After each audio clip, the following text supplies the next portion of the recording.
The issue with the college football playoff expansion is simple. We've added more teams, but failed to address the consequences of losing. The chaos of the November stretch run has only highlighted this glaring flaw, making the playoff race less about true merit and more about avoiding the consequences of bad losses. Take Ohio State, for example. After losing at home to unranked Michigan, losing the game that was supposed to define their season and justify their $41 million investment in coach Ryan Day, Ohio State can still make the college football playoff. They didn't even make it to the Big Ten championship, yet they could host a playoff game. This isn't an isolated case. After losing to South Carolina at home, Clemson can still punch their ticket to the playoff by beating SMU in the ACC championship. With 3 losses, Alabama is on the brink of another playoff berth just by defeating a struggling Auburn team. The situation gets even more absurd when you look at teams like Tennessee, who got blown out by Georgia and still have a chance to sneak into the playoff by beating lesser teams like Texas El Paso and Vanderbilt.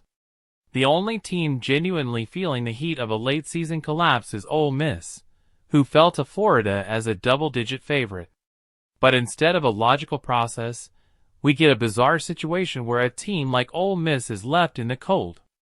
In contrast, others are handed opportunities on a silver platter despite losing games that should eliminate them from contention. This lack of consequences for late-season losses raises serious questions about the integrity of the college football playoff system. It's not just about who wins the most games, but how those games are won. For instance, while teams like Ohio State and Alabama can still make the playoffs despite questionable performances, other teams with strong regular season records are left out or relegated to the back of the line. Take SMU, for example. They've been one of the best teams in the ACC, but their path to the playoff hasn't been the toughest. A loss to Clemson in the ACC championship shouldn't just be brushed aside. The Mustangs have largely avoided playing top competition in the conference, and a loss to Clemson should effectively end their playoff hopes, yet there's a chance that won't happen. This inconsistency in how losses are treated makes playoff expansion problematic. It isn't just about adding more teams, it's about ensuring the system's integrity remains intact. If you expand the playoff, you must also develop the consequences of losing.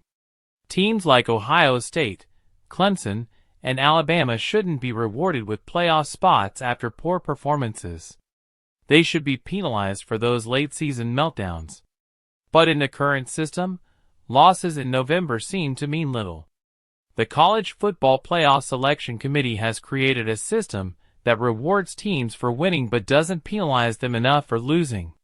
This leads to an environment where chaos reigns, but there's little to no consequence for that chaos.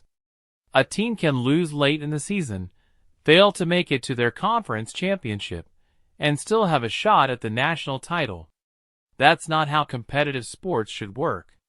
Kirby Smart, Georgia's head coach, summed it up best when he said the selection committee doesn't weigh the intricacies of a team's schedule or strength of victory.